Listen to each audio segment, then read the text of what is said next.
थांबा 2 मिनिटं हे मच्छिंद्र बिडकर साहेब यांचं सुद्धा धनगर समाजाच्या चळवळीसाठी मोठं योगदान आहे. ते आपल्या या समाजासाठी पुढच्या टप्प्यामध्ये आंदोलनासाठी आणि सरकारला काय इशारा देतात ते बघूया.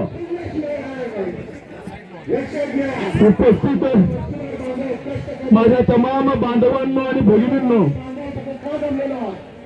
आज आपण मुंबईमध्ये का म्हणून जमलो तर गेले 75-78 वर्ष झाले धनगर समाजाला विठ्ठल धरलं. मी तर एकच म्हणेल, घात झाला रे घात झाला, घात झाला रे घात झाला.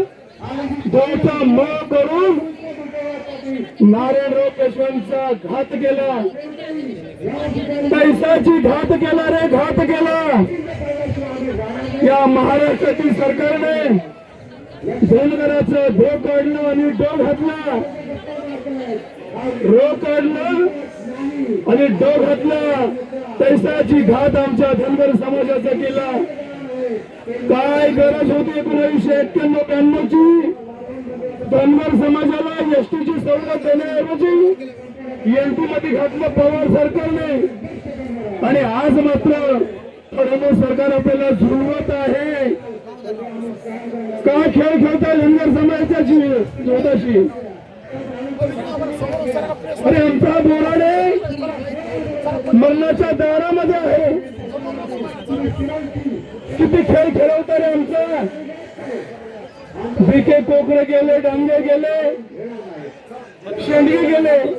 लढता लढता असंख्य कार्यकर्ते धर्माशी धरणीमुखी पडले. पण धनगर समाजाची की कोणत्याही राज्यकर्त्याला येत नाही.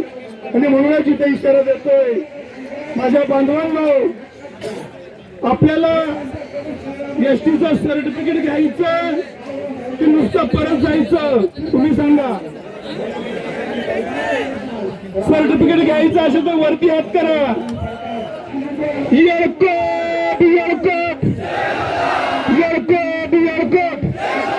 छत्रपती शिवाजी महाराज की, डॉक्टर बाबासाहेब आंबेडकरांचा, पुण्यश्लोक अहिल्यादेवी होळकरांचा, छत्रपती यशवंतराव होळकरांचा. धन्यवाद. आपल्याला एसटीचं सर्टिफिकेट आता ताब्यात घेतल्याशिवाय 25 तारखेला जी असेंब्ली होत आहे त्यामध्ये सरकारने आमचा अंत पाहू नये, आमच्या कार्यकर्त्यांचा जीव घेणा प्रकार होऊ देऊ नये हीच मी अपेक्षा ठेवतो आणि थांबतो. धन्यवाद. जय हिंद, जय मल्हार.